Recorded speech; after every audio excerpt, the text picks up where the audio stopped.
Glória a Deus. Aleluia. Eu quero orar com você mais um pouquinho. Feche os seus olhos. Santo Senhor. Santo é o Senhor. Aleluia. Pai, em nome de Jesus, nós vamos agora nos reservar, Pai, para esse momento de receber a palavra.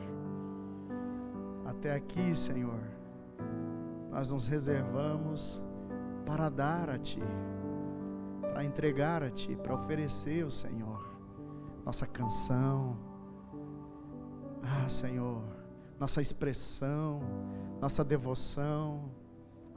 Mas nesse momento, Pai, vamos nos aquietar e queremos ouvir a voz do Senhor, queremos ouvir a Tua verdade. Vem, Espírito, só o Senhor pode nos convencer da palavra da verdade. Só o Senhor pode nos convencer do nosso pecado, da justiça, da obra da cruz e do juízo do grande dia do Senhor. Em nome de Jesus, opera, Senhor, neste lugar.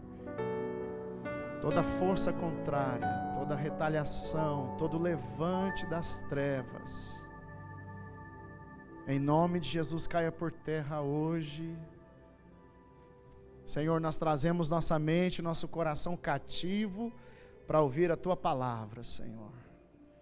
Toda a influência do inimigo, todo cansaço, toda distração, todo engano do coração, caia por terra hoje. Em nome de Jesus, e flua, Espírito Santo. Entrega a Tua mensagem, Jesus, para esta igreja. Entrega a Sua mensagem, Pai, para esta igreja. Entrega a Sua mensagem, Espírito do Senhor, para esta igreja, no nome de Jesus. Amém. Amém, Jesus. Se assentem, meus queridos. Abra sua Bíblia em Apocalipse, capítulo 2, dos versículos 12 a 17. Esse vai ser nosso texto base da mensagem de hoje à Igreja do Senhor. Apocalipse, capítulo 2, versículos 12 a 17. É o trecho aonde Jesus, aleluia, fala e entrega uma mensagem à igreja de Pérgamo, na série das 7 igrejas do Apocalipse. Amém, queridos? Aleluia.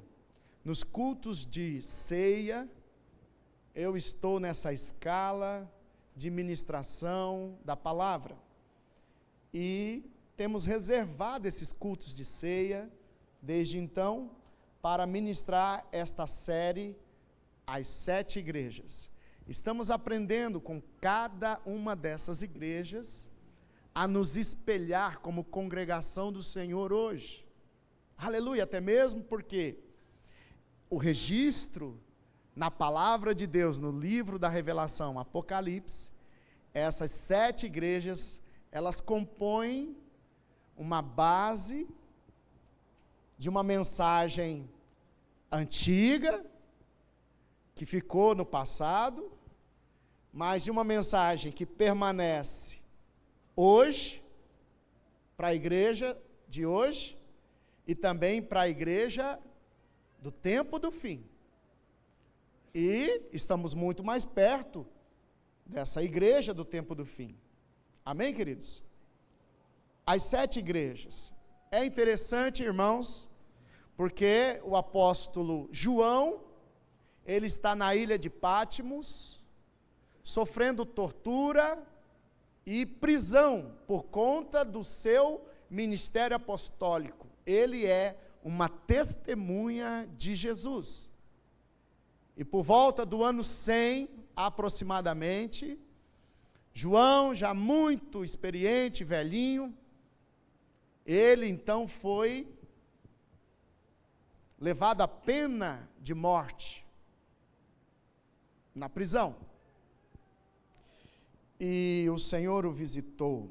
Amém, igreja?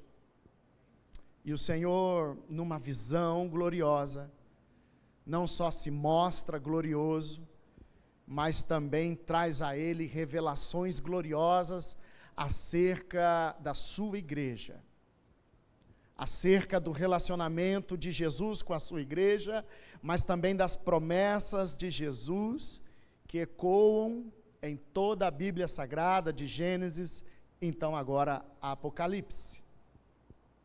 O apóstolo João é esse apóstolo que cuidou por muito tempo das igrejas da Ásia. É o apóstolo que conseguiu levar, além do apóstolo Paulo, o apóstolo João também influenciou muito e ministrou muito e cuidou. Ele tinha intimidade com essas igrejas da Ásia. E é interessante como o Senhor Jesus então vem a ele e traz então uma mensagem, uma palavra para essas 7 igrejas, que representam então uma plenitude, uma totalidade da igreja de Jesus, ou seja, aquilo que Jesus falou naquele dia em visão para o apóstolo, e que pediu para ele escrever e deixar escrito, e pediu para que a igreja pudesse ler sobre essas revelações, e de lá para cá a igreja lê essas revelações, amém? Essas mensagens do Senhor às 7 igrejas, é uma mensagem integral de Jesus, que o tempo passa, irmão, e essa mensagem é integral, é para a igreja toda, não só daquela época do primeiro século, mas de toda a igreja de todos os séculos, e até o final dos séculos, amém, irmãos? Então, o que Jesus quer falar hoje, ele já falou há muito tempo à igreja. O que Jesus quer tratar hoje na sua igreja, ele já tratou disso há muito tempo atrás, e essa mensagem é eterna, ela fala. Amém, queridos? E hoje nós chegamos nessa terceira igreja, a igreja de Pérgamo. Amém? E nessa igreja de Pérgamo, tem ali um destaque, o perigo da mistura. Se Éfeso, na carta da igreja a Éfeso, e se Éfeso então nos mostrou o perigo de perder o amor, e eu queria te chamar a atenção.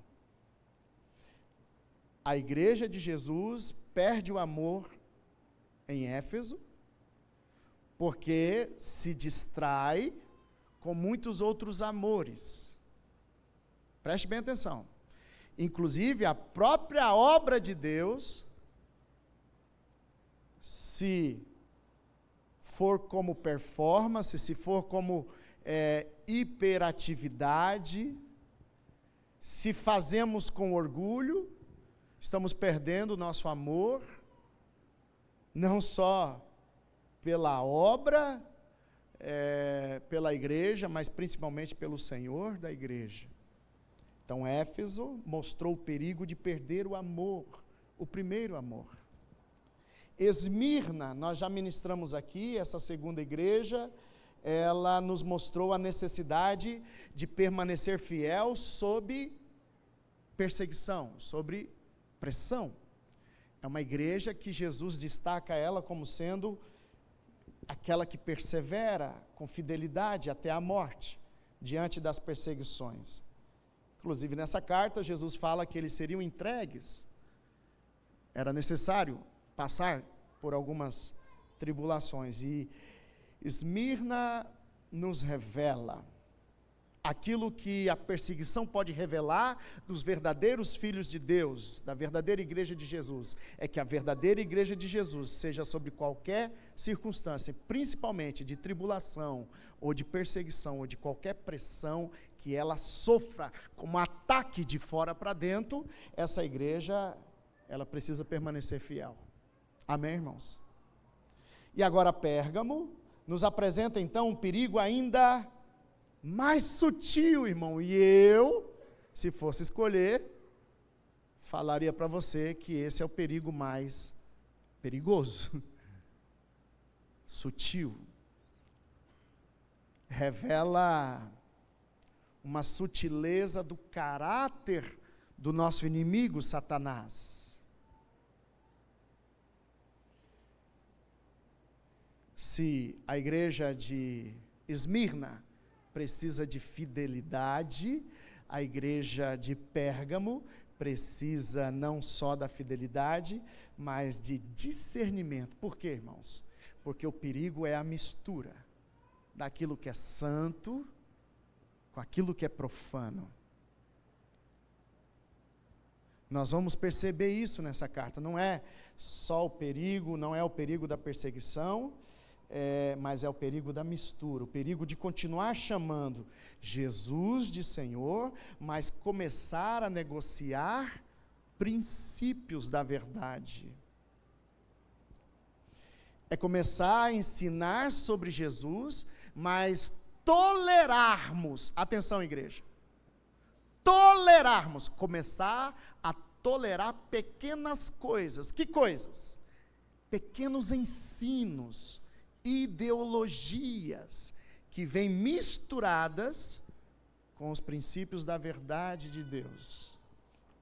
É o perigo de manter a fé nos lábios, mas perder o discernimento do coração, irmãos. Pérgamo não era uma igreja morta, Pérgamo não havia abandonado Cristo, Pérgamo não havia negado a fé, mas havia começado, irmão, aqui é o começo, começado a tolerar coisas que Cristo não tolera, pequenas coisas. A gente não cai da noite para o dia, a gente não se envolve com pecado da noite para o dia, igreja. Começa pequeno, com pequenas coisas. Um engano de pensamento, uma justificativa egocêntrica na nossa mente. E a gente vai indo, até que então a nossa cobiça gera o pecado e o pecado gera a morte. Essa talvez seja uma das mensagens mais necessárias para a igreja dos nossos dias, porque o maior perigo nem sempre é quando o mundo ataca a igreja, irmãos, como foi o caso de Esmirna, mas muitas vezes maior o perigo é quando a igreja começa a se parecer com o mundo. Porque eu penso, irmãos, que se uma igreja tiver o privilégio de ser atacada pelo mundo, é porque essa igreja está sendo diferente do mundo. O espírito que está sobre nós não está sobre o espírito do mundo. Mas uma igreja que não é atacada pelo mundo, precisamos ligar um alerta. Porque podemos estar sofrendo ataques interiores. E não há nem necessidade do mundo nos atacar, até mesmo porque a igreja já está se parecendo com o mundo. Como é que você vai atacar alguém que é par? Alguém que é parceiro? Alguém que você não considera inimigo? Você considera um amigo? O Senhor já foi claro, você não pode ser amigo do mundo, porque sendo amigo do mundo, será inimigo de mim. Amém, queridos? Ou você vai ser amigo de Deus, e se tornar um inimigo do mundo, ou você vai se tornar amigo do mundo, e se tornar um inimigo de Deus. E sabe que a igreja de Pérgamo é exatamente esse ambiente, é onde pessoas se dizem amigos de Deus, estão buscando a Deus, mas eles têm ensinos, eles têm doutrinas, uma maneira de suavizar e tolerar o pecado, que a Bíblia diz que é pecado, mas a igreja tenta ensinar como se não fosse. Amém, queridos? Se tem uma coisa, irmãos, que Deus ama é a sua criação, e os pecadores que se perderam no pecado, amém, irmãos? Mas Deus continua odiando o pecado, irmão. Deus continua odiando o pecado. E nós precisamos amar o que Deus ama e odiar o que Deus odeia. Amém, irmãos? E Deus não odeia pessoas. Deus odeia, sabe, nossos valores distorcidos. Principalmente aquilo que é revelado por Deus como pecado. Amém, queridos? Vamos comigo no texto, Apocalipse capítulo 2, versículos 12 a 17. Glória a Deus, como é bom estar sobre a ótica de Jesus, sobre a visão dos seus olhos, que são como chamas de fogo. Como é bom ouvir a voz do Criador, irmão. Eu quero te convidar a ouvir a voz de Jesus para nós, igreja. Amém, irmãos? Posso ouvir um amém? Amém. Aleluia. Apocalipse 2, 12 a 17 vai dizer: ao anjo da igreja em Pérgamo escreva: estas são as palavras daquele que tem a espada afiada de 2 gumes. Sei onde você vive, onde está o trono de Satanás. Contudo, você permanece fiel ao meu nome e não renunciou à sua fé em mim. Nem mesmo quando Antipas, minha fiel testemunha, foi morto nessa cidade, onde Satanás habita. No entanto, tenho contra você algumas pequenas coisas ou coisas. Você tem aí pessoas que se apegam aos ensinos de Balaão, que ensinou Balaque a armar ciladas contra os israelitas, induzindo-os a comer alimentos sacrificados a ídolos e a praticar imoralidade sexual. De igual modo, você também tem os que se apegam aos ensinos dos nicolaítas. Portanto, arrependam-se. Senão, virei em breve até você e lutarei contra eles com a espada da minha boca. Aquele que tem ouvidos, ouça o que o Espírito diz às igrejas. Ao vencedor, darei do maná escondido. Também lhe darei uma pedra branca com um novo nome nele inscrito, conhecido apenas por aqueles que o recebem. Amém, irmãos? Aleluia.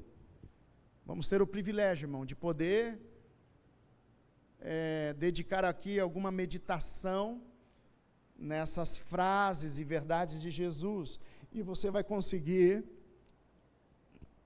compreender, discernir um pouco mais dessas verdades espirituais desta carta de Pérgamo. Quero te dar um pouquinho do contexto histórico, então, desta cidade chamada Pérgamo. Era a capital política da Ásia romana.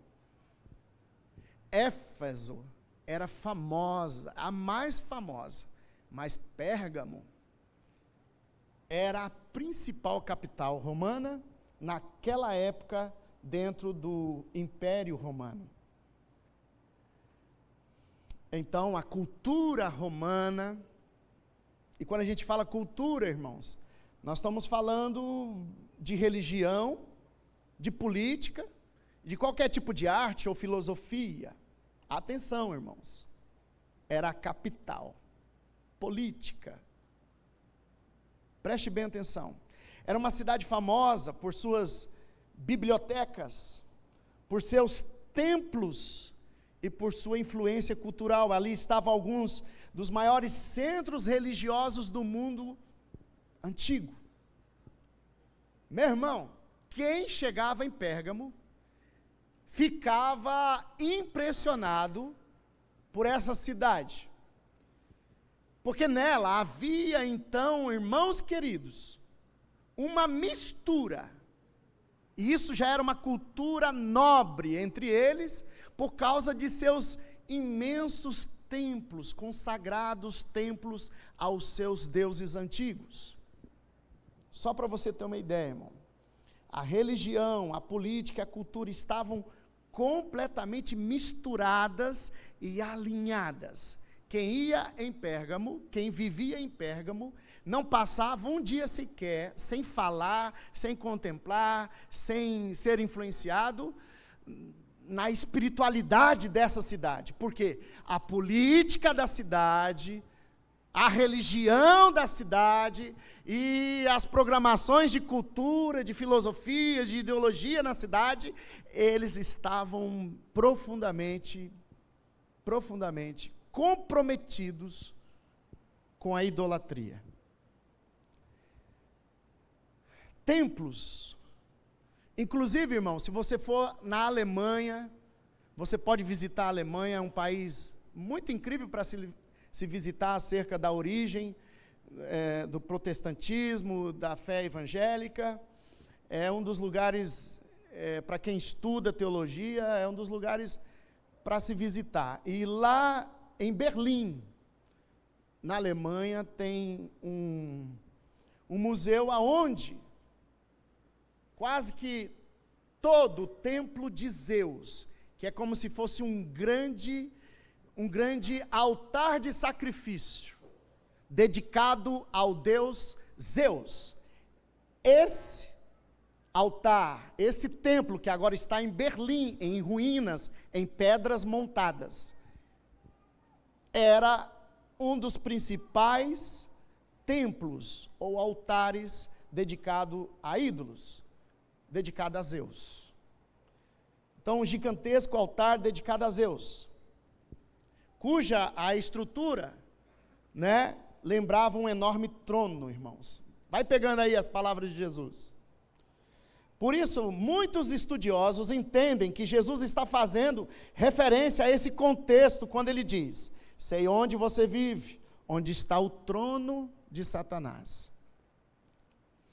Alguns estudiosos podem dizer que a referência de Jesus dizer: olha, eu sei aonde vocês estão, na cidade que vocês moram, onde tem o trono de Satanás, e Satanás habita ali. Sabe por quê, irmãos? Por causa da espiritualidade profunda daquela cidade. Ali, a religião, a política e a cultura estavam todas misturadas e com muita idolatria. Jesus não está apenas dizendo que Satanás influenciava aquela cidade, ele está dizendo: vocês vivem onde o sistema está estabelecido. É como se a plenitude, irmãos, do sistema maligno, da religiosidade pagã, idólatra, da cultura idólatra e da política. Por quê? Porque também lá em Pérgamo tinha um templo dedicado ao deus César. E nessa cidade era-se obrigado a adorar a César no templo de César Augustus. Então, irmão, a política, a religião e a cultura estavam entrelaçadas, misturadas. Quem ia em Pérgamo, ia sabendo que ia se esbarrar com culto aos seus deuses, a idolatria e tudo mais. Agora, Jesus está falando para uma igreja que está nessa cidade, que permanece em Jesus. Amém, queridos? Vocês não estão entendendo, irmãos? Nós entramos aqui na nossa cidade e temos liberdade, embora tenha muita coisa aqui, mas a gente ainda não tem esse senso de peso. Essa cidade parece que é aberta, né? Mas, irmão, você chegava em Pérgamo, havia muitos templos dedicados aos deuses, e toda a rotina da cidade se envolvia, sabe em quê, irmão? Em festas pagãs, em rituais de prostituição cultual. Se alguém quisesse, irmão, cultuar os deuses, ou viver de uma cultura de idolatria e paganismo, eles iam em Pérgamo. Só que exatamente nessa cidade, tinha um grupo que se chamava Igreja de Jesus. Amém, irmãos? E essa igreja de Jesus, ela até recebe elogio de Jesus, dizendo: vocês habitam aí, vocês moram aí onde tem o trono de Satanás, e vocês ainda permanecem fiéis. Só tenho uma observação. Aquilo que a cidade vive, uma mistura. Eu estou vendo minha igreja viver essa mistura dentro dela. Amém, irmãos? Era uma cidade onde o mundo exercia forte pressão sobre a identidade do povo de Deus. Mesmo assim, a igreja permanecia ali. Primeira verdade que eu quero destacar para você nesse texto é: possível, irmão, permanecer fiel em um ambiente corrompido. Amém, irmãos? Essa igreja prova. Parte dessa igreja prova uma grande verdade que eu quero destacar nesse texto. É possível permanecer fiel a Jesus e a sua palavra, mesmo diante de um ambiente corrompido. Amém, irmãos? Jesus começa elogiando a igreja. Olha o que ele diz: você permanece fiel ao meu nome e não renunciou à sua fé em mim. Amém, igreja? Você pode dar um glória a Deus aí? Meu Deus, você já pensou? Uma igreja de Jesus nessa cidade. E Jesus então manda uma mensagem escrita pelo apóstolo aos irmãos, à igreja de Pérgamo. E ele começa dizendo: você permanece fiel ao meu nome e não renunciou à sua fé em mim. Amém, irmãos? Pérgamo estava cercada por idolatria, mas não havia negado Cristo. Isso nos ensina uma verdade importante, igreja. O ambiente não determina sua fidelidade a Deus. O ambiente não determina.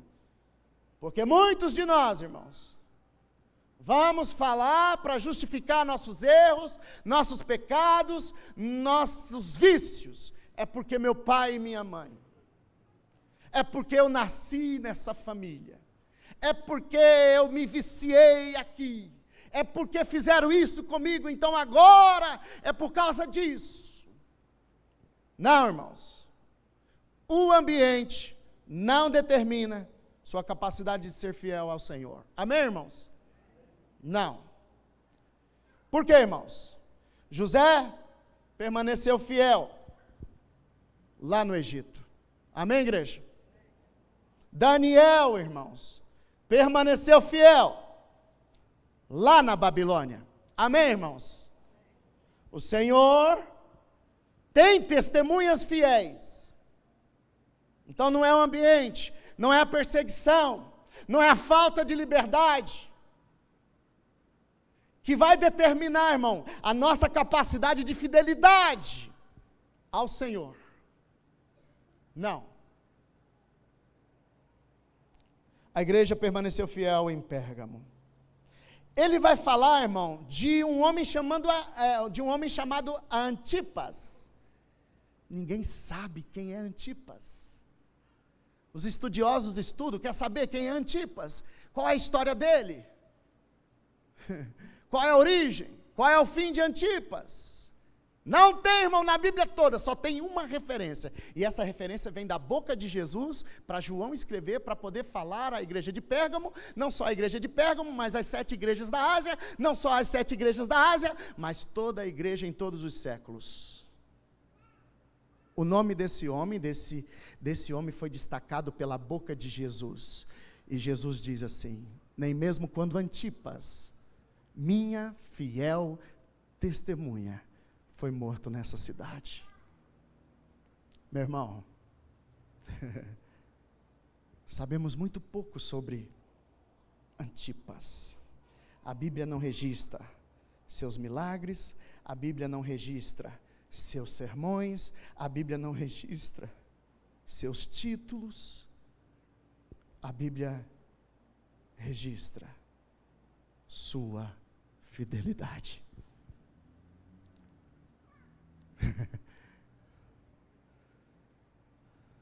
Sua fidelidade. Jesus chama o nome dessa testemunha Antipas, minha fiel testemunha nesse ambiente corrompido. Você pode dar um glória a Deus, irmão? Irmãos, você vai contar muitas histórias boas. Quantos anos você pertence à igreja de Jesus, que a sua família é pioneira, que você aprendeu e muito na igreja, que você fez muitas obras, que você, irmão, alcançou muitas conquistas, e graças a Deus, irmão, você tem uma vida vitoriosa em Jesus, e você tem testemunhos dos milagres de Jesus, e você tem testemunho de quanto você aprendeu e o quanto você pode ensinar sobre Jesus. Mas sinceramente, irmãos, no final, o que permanece para todo sempre nas Escrituras Sagradas é um destaque que Jesus dá a um homem chamado Antipas, minha fiel testemunha.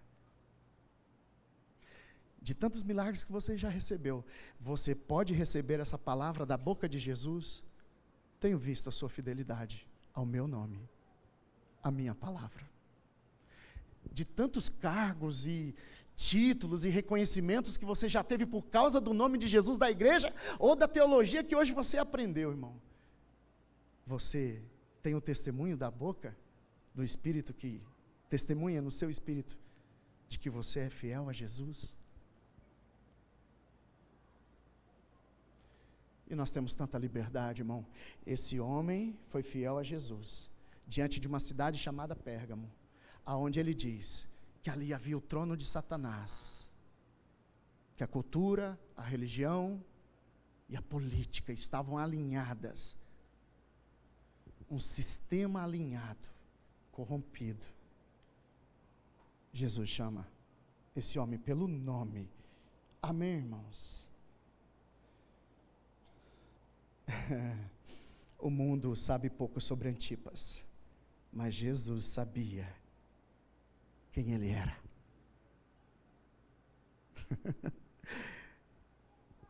Gente, nesse mundo de hoje, com Instagram e tudo mais, a gente quer ficar conhecido, a gente quer ficar famoso. Você bebe uma água, você posta. Se você conquista, algo muito bom, você posta. Você não posta quando está com a pilha de louça, né? Você não posta naquele dia mau, quando você foi um ignorante. A gente vai postar nossas virtudes, amém, igreja? Nós podíamos ter um sistema, um Instagram, irmão, que a gente postasse só nossos BOs. Quem ia curtir?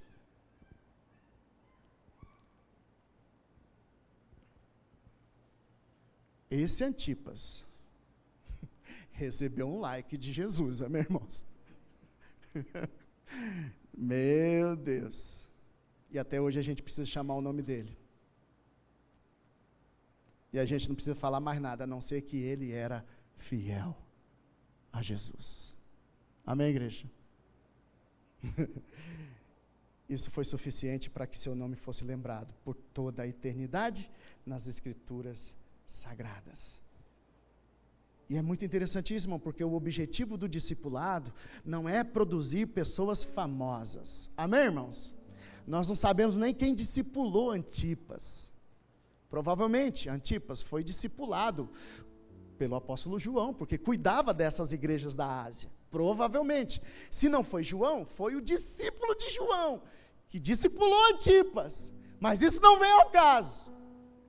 Por quê, irmãos? Quando você discipula alguém, não é para fazer essa pessoa famosa e ter nela algum tipo de grau de importância. Olha os 12 do pastor Salim. Não, irmãos. O discipulado é para produzir pessoas fiéis a Jesus. Amém, queridos? É porque eu sou lá da igreja Avivamento Bíblico. Você é fiel a Jesus, irmão? Do pastor Salim Raposo. É fiel a Jesus, irmão? Não vai adiantar nada você falar de pastor Salim, até mesmo porque, meu irmão, tem misericórdia de mim. o que é a placa da sua igreja, o que é o seu pastorzinho. Amém, queridos? Deixa eu te falar um pouquinho sobre essa figura que Jesus ele se apresenta, irmãos. Para Pérgamo, ele se apresenta como a espada de dois gumes. Jesus se apresenta como aquele que tem a espada afiada de dois gumes. Sabe por quê, irmãos? Porque o problema de Pérgamo não era a falta de coragem, até mesmo porque Jesus falou, vocês permanecem fiéis ao meu nome aí. É a falta de discernimento. E a espada de dois gumes, irmão, ela carrega, muito apropriada a igreja de Pérgamo, você vai entender, porque dois gumes significa uma espada que corta dos dois lados. Vá comigo lá em Hebreus capítulo 4, versículo 12, eu quero ler para você a característica ou natureza dessa revelação sobre a espada de dois gumes. O que a palavra de Deus associa, o que é a espada de dois gumes? Hebreus 4,12 diz, pois a palavra de Deus é viva, amém, irmãos? E eficaz, e mais afiada que qualquer espada de dois gumes. Ela penetra ao ponto de dividir alma e espírito, juntas e medulas, e julga os pensamentos e intenções do coração. Amém, igreja? A palavra de Jesus, ela é tão afiada, tão verdade, mas tão verdade, irmão, que essa palavra, ela é capaz de separar a mentira da verdade, de separar intenções de motivações, irmãos. Isso é profundo, irmão. É a verdade. A palavra de Deus é viva. Amém, irmãos? Aleluia. Não é um objeto, é uma pessoa, é viva. Quem é essa palavra? O Cristo do Deus vivo, que se apresenta à igreja como sendo essa espada. Amém, irmãos? Observe que a espada ela divide, ela separa, ela distingue, ela revela. E a palavra faz exatamente o contrário da mistura. Ou seja, numa igreja que está misturada com ideologias, com mentiras, com falsos mestres, gente que está ensinando as doutrinas de Balaão, gente que não só está ensinando a doutrina de Balaão, mas a doutrina que é parecida dos nicolaítas. Você vai entender isso aqui. Aonde tem mistura, irmão, a palavra de dois gumes tem que entrar para separar, para dividir o que é santo do profano, o que é mentira da verdade. Jesus não aceita mistura, irmãos. E quando eu falo aqui, irmão, nós não estamos falando de obra, nós estamos falando, por exemplo, até de um coração íntegro. É um coração, irmão, que pega a palavra e deixa ela penetrar. E pelo Espírito e a palavra, então, nós vamos identificar, meu Senhor, esse aqui é o meu pecado. Me perdoa. Deixe a palavra, irmão, entrar na tua mente, no teu coração, e essa palavra vai separar, vai dividir, irmãos. Amém, queridos? A palavra diz assim, se tem uma coisa que eu não posso dar, o que estão me pedindo é gente com coração dividido. E se tem uma coisa que Deus que é zeloso, irmão, Ele está agora diante de uma igreja, e o que acontece agora? Dentro dessa igreja, irmão, tem gente que não só está vivendo o pecado, mas agora está ensinando que o pecado é algo que pode ser virtuoso, que pode ser virtude. Ele está dizendo, olha, aqui nós podemos ir para a mesa da ceia do Senhor, mas é o seguinte, Como a nossa cidade é badalada, a nossa cidade tem essa cultura, nenhum problema a gente participar da mesa de comida sacrificada aos ídolos. Então a gente participa dessas festas, a gente participa dessas mesas, dessas comidas que a gente sabe que já foi sacrificada aos ídolos, e depois a gente vem para a mesa do Senhor. E é tudo como se fosse a mesma coisa. Não dá mais. Na cidade de Pérgamo, não dá para misturar, irmão. Não dá. Amém, queridos? Segunda grande verdade do texto. A sedução, irmãos. Agora aqui eu queria falar com você. A sedução é mais perigosa que a perseguição. Atenção, irmãos. A perseguição é o mundo atacando a igreja. Por conta de quê? Por conta de seus valores. Por conta da sua vida, por conta da sua humilhação, da sua humildade. Para com essa fraqueza. Deus só quer gente fraca, que assume suas fraquezas. Pode falar o que você quiser. Eu sei, eu estou convencido do amor e do sacrifício de Deus pela minha vida. Eu agora estou vivendo com muita humildade, aprendendo a ser humilde, quebrantando meu coração ao Senhor que me amou na cruz. Amém, irmãos? E quando alguém fala assim, mas você ainda é mentiroso. Pois é, ainda bem que meu Senhor me conhece. Me perdoe pela minha falha. Coração inteiro para Deus. Se tem uma coisa mais perigosa do que a perseguição do mundo, irmãos, é a sedução de Satanás dentro da igreja. Aqui está então, irmãos, o seguinte: Jesus elogia a igreja, mas logo depois ele corrige. Ele diz: tenho contra vocês algumas coisas. Observe algo assim impressionante, irmão. Satanás não conseguiu destruir Pérgamo pela perseguição, como foi o caso da igreja de Esmirna. Então ele tentou outro caminho, igreja. É outra estratégia, é a mistura, é a sedução. Entre perseguição, igreja, e sedução, o que você acha mais perigoso para a nossa fé? Para nós que somos igreja do Senhor. Vou te falar agora aqui para você entender esse aspecto desse personagem, o ensino de Balaão. Jesus menciona sobre Balaão, irmão. Essa história de Balaão está registrada em Números, livro de Moisés. A partir do capítulo 22, vai até o 25, depois tem outras referências. Balaque era o rei de Moabe, que era um dos inimigos de Israel. E Baraque, ele vai até Balaão. E esse rei de Moabe tem um desejo de destruir Israel, ou de pelo menos amaldiçoar Israel. O povo de Jacó, o povo de Israel está prosperando, e está vindo do Egito, e ele está triturando seus inimigos. Atenção, irmãos. E o rei de Moabe fica invejoso, e o rei de Moabe quer parar Israel. Então ele vai atrás dessa figura profética, é um profeta.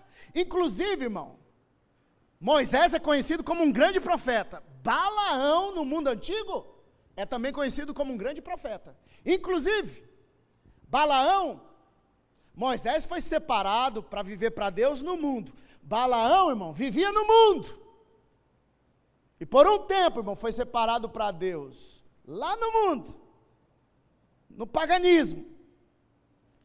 Esse profeta, irmão, é tão interessante estudar a vida desse profeta Balaão, porque ele é um homem muito sincero diante de Deus, diante das trevas e da luz. Tão sincero, que o próprio Deus se revela a ele. Ele invocava todo tipo de espíritos, todo tipo de deuses. Mas quando ele começa a invocar o nome do Senhor e o Espírito de Deus, o Espírito de Deus vem até ele.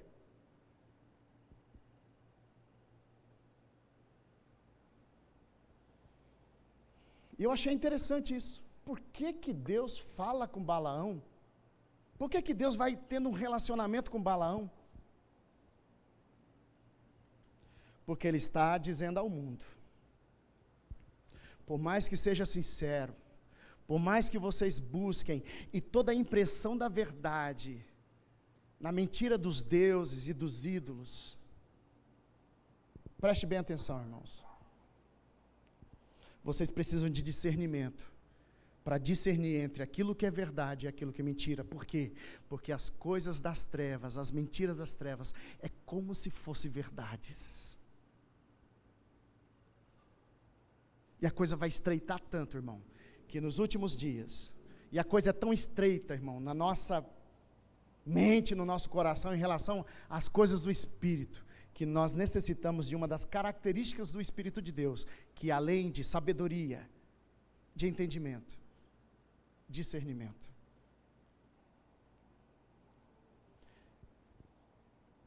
Balaão então começa a falar com Deus, e ele começa a falar com o rei de Moabe: olha, eu vou buscar a Deus, e o que ele falar, está falado, e eu vou falar o que ele falar. E foi assim, irmão, por umas 3 vezes.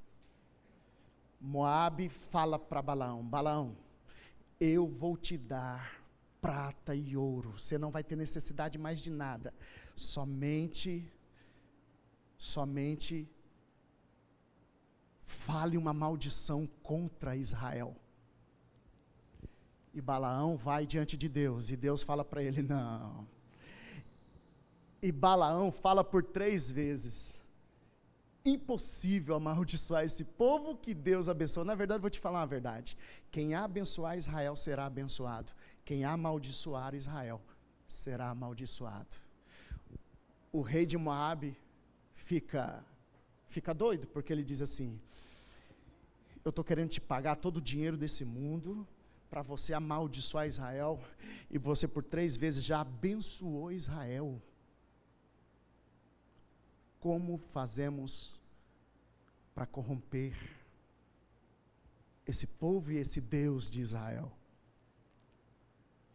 O texto não diz, irmão, o texto termina como se Balaão fosse um profeta verdadeiro, e de fato ele é um profeta verdadeiro, porque tudo que ele falou, irmão, se cumpriu. Ele profetizou um monte de coisas sobre povos que ainda viriam a acontecer, e isso aconteceu e está provado. Balaão não errou uma profecia, mas tem um negócio que está escrito depois, e eu quero ler com vocês lá em Números capítulo 31, 16.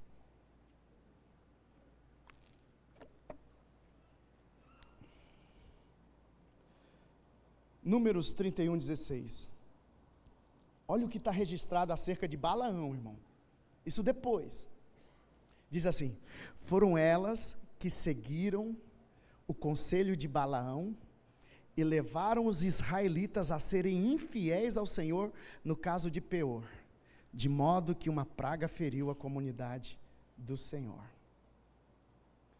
Observe, irmão, Balaão não conseguiu amaldiçoar Israel, então ensinou Balaque a seduzir Israel.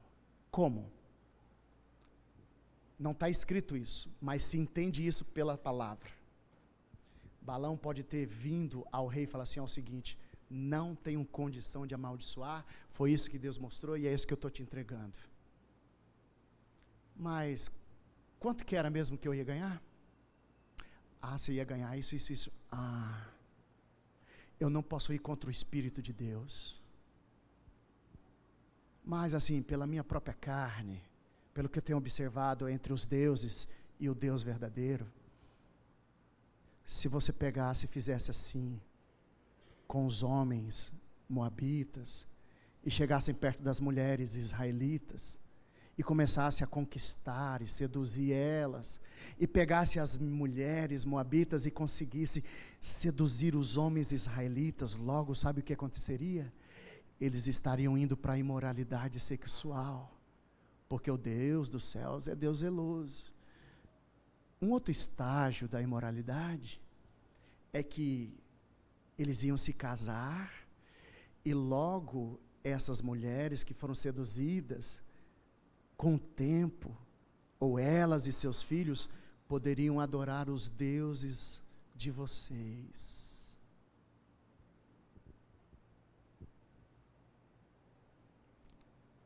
Vamos lá para Números 25, 1 a 3, eu quero ler para você. Enquanto Israel estava em Sitim, o povo começou a entregar-se à imoralidade sexual com mulheres moabitas, que os convidavam aos sacrifícios de seus deuses. O povo comia e se prostrava diante de seus deuses. Assim Israel se juntou à adoração de Baal Peor, e a ira do Senhor acendeu-se contra Israel. Observe essa sequência, irmãos. Imoralidade,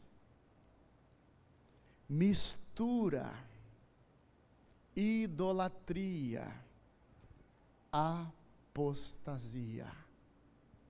Amém, irmãos?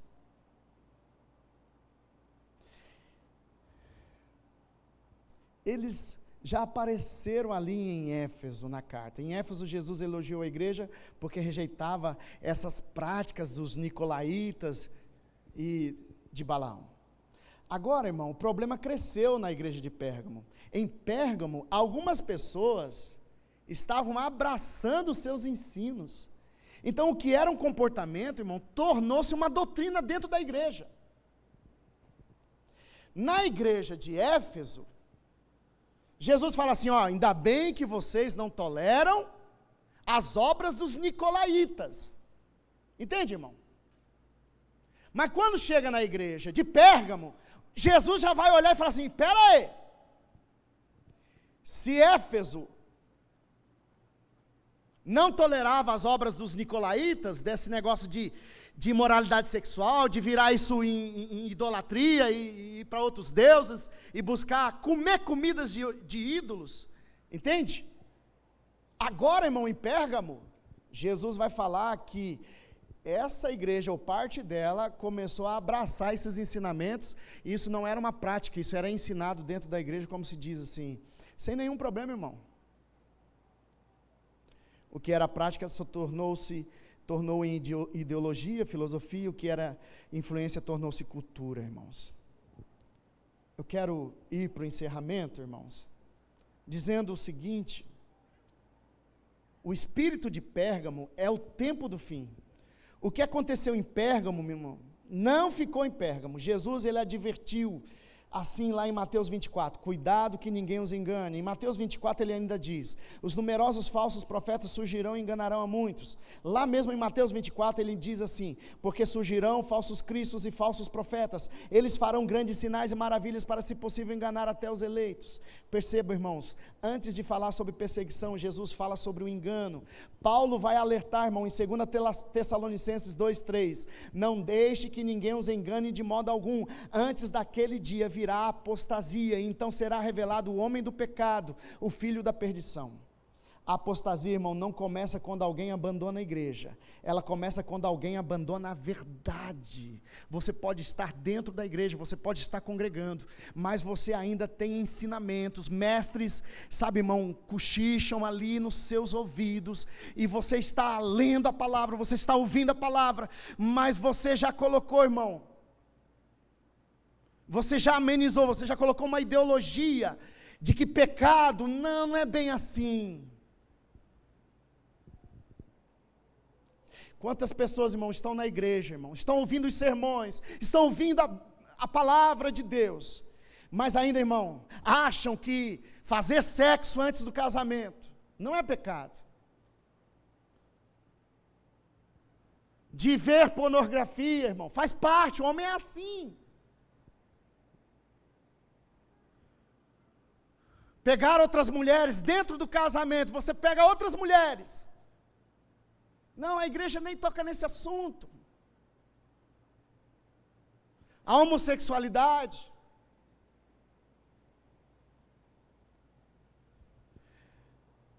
Jesus falou, tem pequenas coisas que eu não tolero. E vocês têm tolerado, não só tolerado, mas a mensagem de vocês, o ensino de vocês virou doutrina. Vocês estão defendendo isso, coisas que eu não defendo. Amém, igreja? Meu irmão, se isso está misturado, como vamos nos arrepender dos nossos pecados?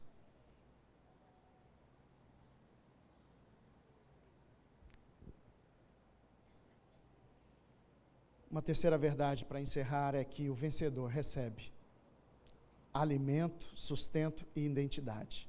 Jesus termina com duas promessas, irmão, nessa carta. Ao vencedor darei do maná escondido. Também lhe darei uma pedra branca com um novo nome nela escrito. Atenção, irmãos. Quando Jesus promete o maná escondido para essa igreja de Pérgamo, ou para a igreja que ouve o que o Espírito diz, é porque essa igreja, ou parte dessa igreja, começa agora a cultuar a Deus na igreja, mas começa a participar, irmãos, de mesas, de banquetes, de festas a Dionísio, ao Deus do vinho. Eles se entregavam às farras, às bebedeiras, e diziam, não, está tudo bem, depois é só pedir perdão ali na igreja e fazer a ceia arrependido.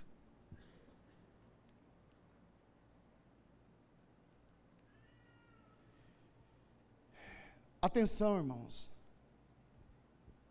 Se Pérgamo convidava essa igreja, parte dela, para ir para essas mesas, para comer banquetes, para se entregar ao prazer, irmãos, de banquetes, ao prazer de sexo, ao prazer de prazeres, Jesus diz assim, ao que vencer, ao que permanecer fiel, eu tenho um maná, eu tenho uma comida, para uma mesa especial, uma comida especial para aqueles que vencerem esses prazeres do mundo. Amém, irmãos? Quando Jesus fala assim, eu também lhe darei uma pedra branca com um novo nome escrito. Sabe por quê, irmãos? Porque naquela cidade era muito conhecido. Quando os discípulos leram essa carta para Pérgamo, eles entenderam completamente. Porque nessa cidade, para você receber um convite, é como se fosse um cartão de autorização para você acessar essas festas, a esses lugares dos políticos, dos religiosos, de todo tipo de idolatria, de banquete, de todo tipo de farra, de prazer, de sexo. Então, irmãos, essa pedra branca era dada para essas pessoas, porque quando elas chegavam com essa pedra branca, é como se, olha aqui, ó, eu fui convidado, eu tenho acesso a esses templos, eu tenho acesso a essas mesas dos poderosos para os prazeres aqui propostos. Um outro detalhe também, irmão, é que a pedra branca, no mundo judiciário, no mundo da justiça, quando alguém era absolvido, irmão, eles recebiam, você estudando arqueologia, você vai perceber muitos pedaços de pedras brancas com escrito absolvido, condenado. Quem era absolvido pela justiça, isso está registrado nas histórias, na arqueologia, era colocado, o veredito, sabe, era dado em pedras brancas. Então Jesus está dizendo, eu tenho uma pedra branca, enquanto o mundo te condena, eu quero te perdoar. Amém, igreja? Sobre um nome, um novo nome, isso tem a ver com identidade.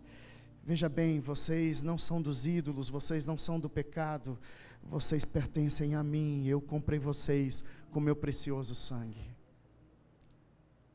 Eu tenho um novo nome para você, eu tenho um novo corpo para você, eu tenho uma nova natureza para você. Fique de pé, por favor. Balaão conduziu Israel para a mesa dos ídolos, e Jesus está nos convidando à sua mesa, e a sua mesa, Ele oferece um maná escondido. Ele está dizendo, olha, a mesa do mundo vai te oferecer prazeres imediatos, eu estou te oferecendo uma alegria, que parece que está escondida, mas que no último dia será revelado.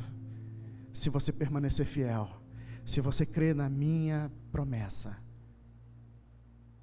Amém, igreja? Aleluia.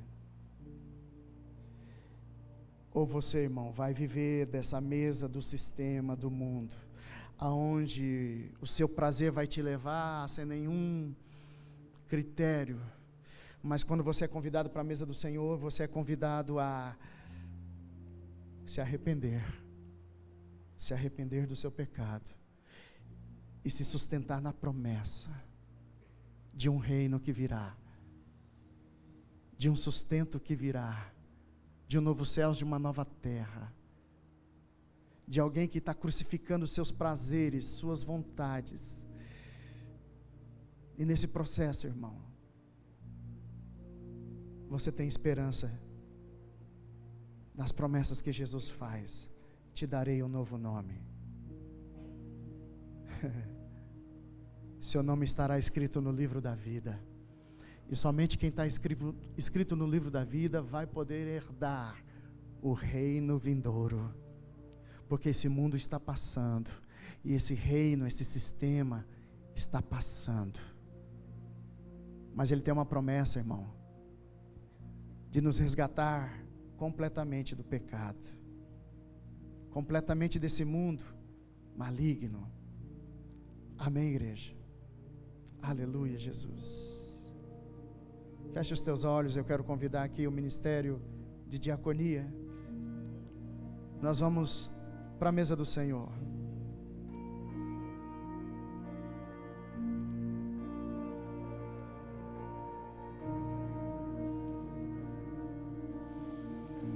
Aleluia, Jesus. O sistema tenta definir quem você é.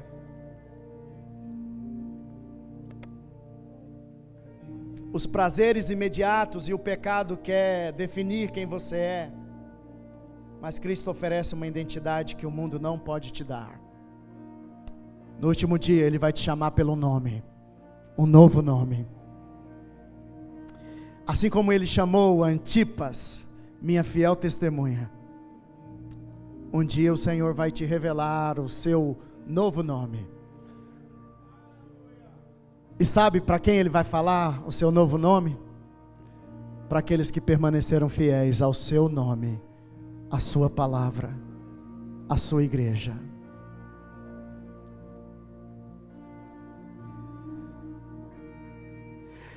Éfeso perdeu o amor.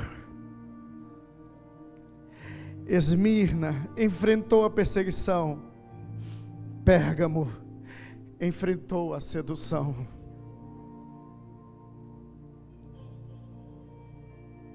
A perseguição tenta destruir a fé. A sedução tenta corromper a nossa fé. Muitas vezes a sedução é mais perigosa que a perseguição, porque a perseguição normalmente aproxima o povo de Deus. A gente corre para Deus, mas a sedução convence o povo de que não há problema em negociar a verdade de Cristo.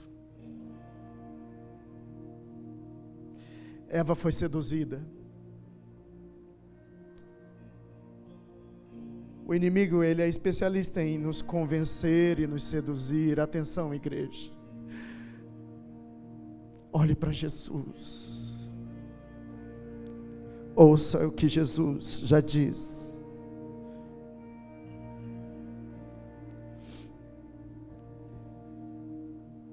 Ao nos aproximarmos da mesa do Senhor, percebemos que a pergunta de Pérgamo continua viva, igreja.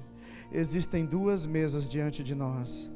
A mesa de Balaão, que se corrompe pelo dinheiro, pelos prazeres, pela influência, pelo poder, pelo controle, pelo orgulho de conhecer os mistérios de Deus e se orgulhar disso.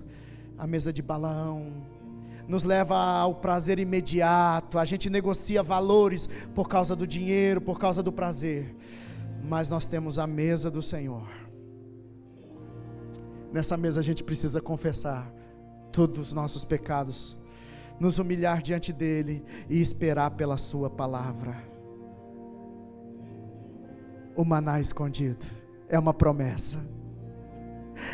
Enquanto o mundo quer que você viva da aparência das coisas, do que você toca, do que você pode alcançar, e as pessoas podem ver em você, na mesa do Senhor Ele só lhe oferece: eu tenho um maná escondido. Você vai ter que acreditar em mim. Você não vai tocar ainda, você não vai ver ainda, você só precisa confiar na palavra que sai da minha boca. E a minha palavra é como uma espada de 2 gumes.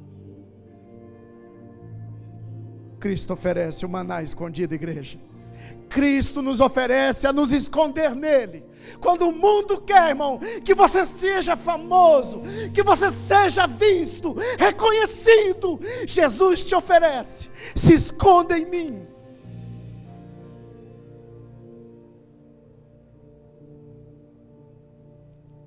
Quando o mundo lhe oferece a você ficar orgulhoso do mal que você faz, Jesus te convida: se arrependa,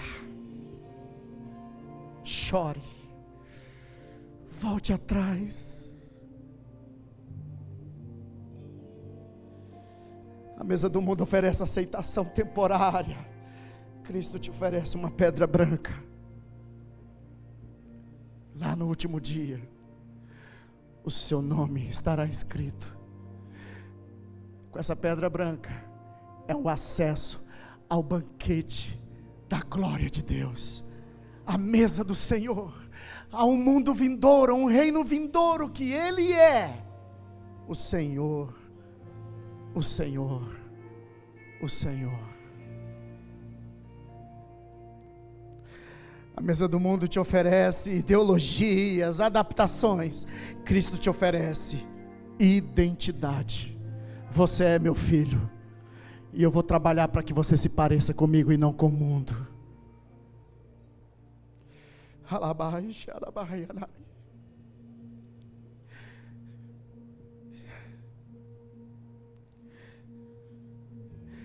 A igreja de Esmirna nos ensinou a permanecer firmes quando o mundo nos ataca. A igreja de Pérgamo, querida igreja, nos ensina a permanecer puros quando o mundo nos seduz. Baixe a sua cabeça.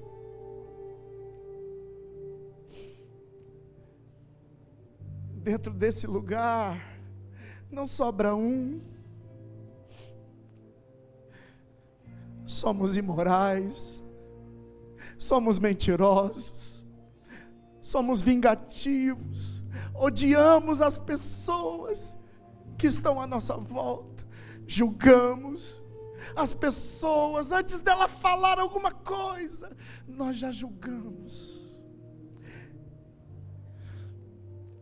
Pecamos contra Deus, pecamos contra as pessoas, pecamos. Mas não nos orgulhamos disso, igreja. Não defendemos isso, igreja. Ao contrário, nos humilhamos na mesa do Senhor. Nos arrependemos para participar da mesa do Senhor, porque cremos na palavra da verdade. Cremos naquele que é a palavra, a espada. Oh, eu te convido, não para a mesa dos ídolos, não para a mesa dos nossos prazeres, eu te convido para a mesa do Senhor, que tem os olhos de chama, e Ele enxerga as nossas vidas, as nossas impurezas, os nossos pecados.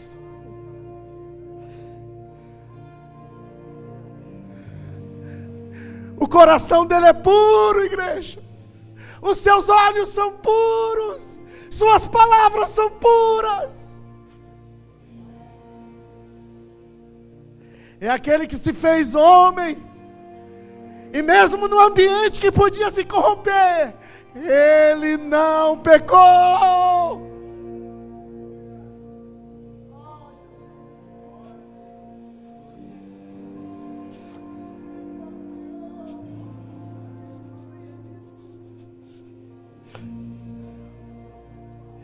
Não dá mais, irmão.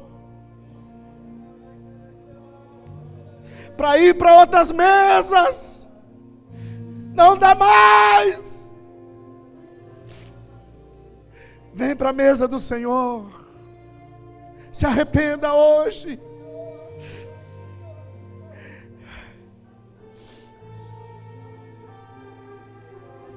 As palavras de Jesus podem ser duras,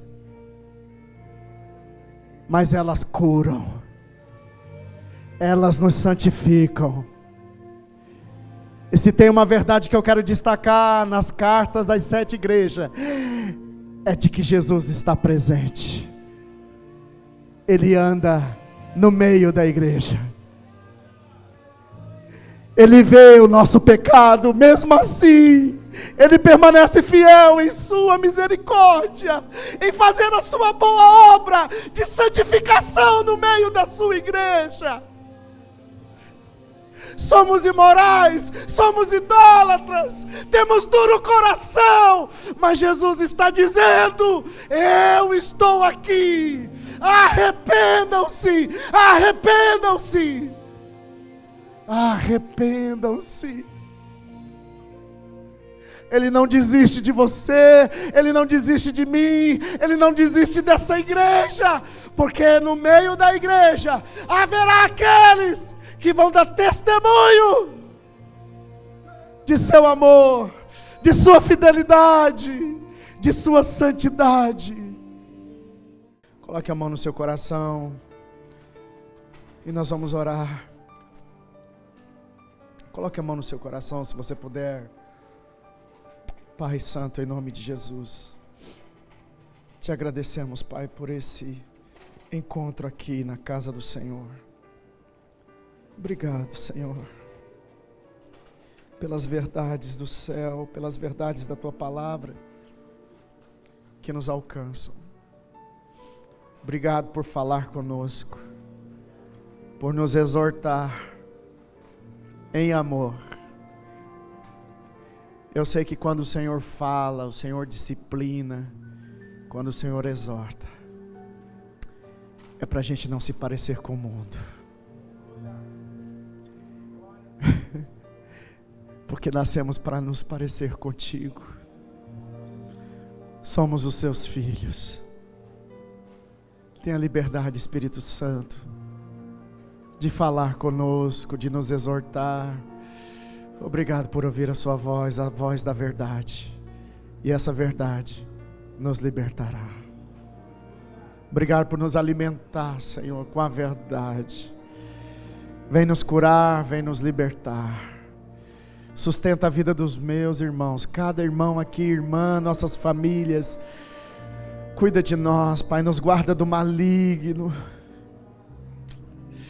Nos abençoa, nos proteja, Pai. Em nome de Jesus, é a nossa oração. Em nome de Jesus. Amém, igreja?